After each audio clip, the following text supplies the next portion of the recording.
नमस्कार, मी राधा स्वागत करते तुमचं राधास मॅजिक किचन या आपल्या यूट्यूब चॅनेलवर।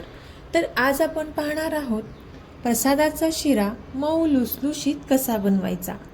अशी पद्धत वापरून जर तुम्ही प्रसादाचा शिरा तयार कराल तर अगदी संपेपर्यंत लोण्यासारखा मऊ लुसलुशीत 100% राहील। तर कसा बनवायचा हा शिरा यासाठी रेसिपी अगदी शेवटपर्यंत नक्की पहा। आज आपण 1/4 वाटीच्या प्रमाणानुसार हा शिरा तयार करणार आहोत।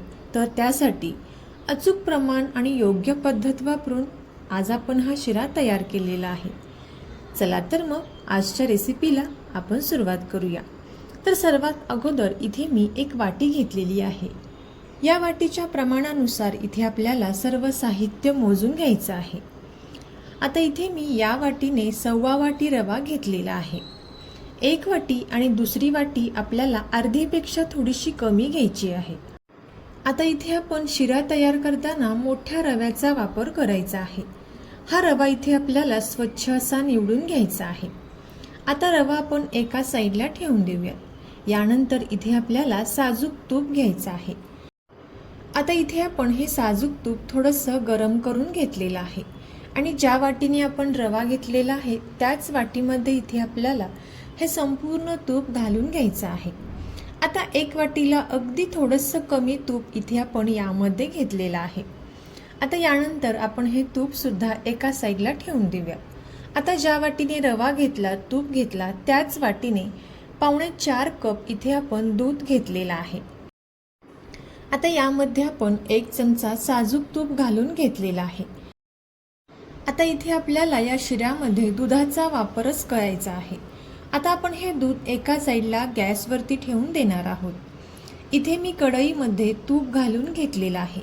आता आपण जे वाटीमध्ये तूप काढून घेतलं होतं ते संपूर्ण तूप मी या कढईमध्ये घालून घेतलेलं आहे। तूप छान गरम झाल्यानंतर अगदी थोडासा रवा यामध्ये घालायचा। रवा छान फुलला तर लगेचच आपल्याला इथे संपूर्ण राहिलेला हा रवा यामध्ये घालून घ्यायचा आहे। तूप छान गरम झाल्यानंतरच रवा आपल्याला तुपामध्ये घालायचा आहे। आता इथे रवा भाजत असताना आपल्याला अजिबात घाई गडबड करायची नाही। गॅसचा फ्लेम इथे आपल्याला कमीच ठेवायचा आहे आणि मंद आचेवरती हा रवा छान असा भाजून घ्यायचा आहे। रवा भाजत असताना इथे आपल्याला एकसारखं या पद्धतीने मिक्स करत राहणे गरजेचं आहे, नाहीतर रवा जो आहे तो लागू शकतो। आता इथे मी मंद आचेवरती 6 ते 7 मिनिटांपर्यंत हा रवा छान असा परतून घेतलेला आहे। आता रवा छान असा परतत आल्यानंतर पाहू शकता यामध्ये हळूहळू तूप सुटायला सुरुवात होते आणि हा रवा सुद्धा छान असा फुलू लागतो। तर अशाच प्रकारे आपण आणखीन 5 ते 6 मिनिटांपर्यंत हा जो रवा आहे तो छान असा भाजून घेणार आहोत। रव्याचा हलकासा कलर जोपर्यंत चेंज होत नाही तोपर्यंत इथे आपल्याला हा रवा छान असा भाजून घ्यायचा आहे। तर पाहू शकता इथे हा रवा छान असा फुललेला आहे। आता या स्टेजला इथे आपल्याला बारीक चिरून घेतलेले ड्रायफ्रूट्स यामध्ये घालून घ्यायचे आहेत। आता हे ड्रायफ्रूट्स सुद्धा आपण यामध्ये छान असे परतून घेणार आहोत। इथे आपण रवा आणखीन 5 ते 6 मिनिटांपर्यंत भाजून घेणार आहोत। यासाठी अगोदरच इथे आपल्याला ड्रायफ्रूट्स घालून घ्यायचे आहेत। आता तुपामध्ये हे ड्रायफ्रूट्स सुद्धा छान असे भाजले जातील। आता ते थोडेसे परतून घेतल्यानंतर अर्ध केळ इथे मी चिरून घेतलेला आहे आणि हे केळ सुद्धा इथे आपल्याला या तूप आणि रव्यामध्ये छान असं परतून घ्यायचं आहे। या पद्धतीने इथे आपण हे केळ यामध्ये मिक्स केल्यामुळे केळाचा वास येत नाही, त्याबरोबरच केळ किंवा शिरा काळा पडत नाही आणि शिरा खाताना केळ चिकट सुद्धा लागत नाही। आता हे छान असं परतून घेतल्यानंतर रव्याचा कलर सुद्धा चेंज झालेला आहे आणि एका साईडला दूध सुद्धा चांगलं गरम झालेलं आहे। दुधाला चांगली उकळी मारून घेणं खूप गरजेचं आहे। दूध चांगलं उकळल्यानंतरच आपल्याला यामध्ये घालायचं आहे। आता सुरुवातीला आपल्याला थोडं थोडं करत हे दूध यामध्ये मिक्स करून घ्यायचं आहे आणि सर्वात शेवटी यामध्ये संपूर्ण दूध इथे आपण यामध्ये घातलेलं आहे। आता सुरुवातीला इथे तुम्हाला हे मिश्रण थोडंसं पातळ वाटेल, पण जसजसं तुम्ही हे मिश्रण मिक्स करत जाल तसतसं रवा जो आहे तो दूध चांगल्या प्रकारे शोषून घेतो आणि रवा छान असा फुलून येतो।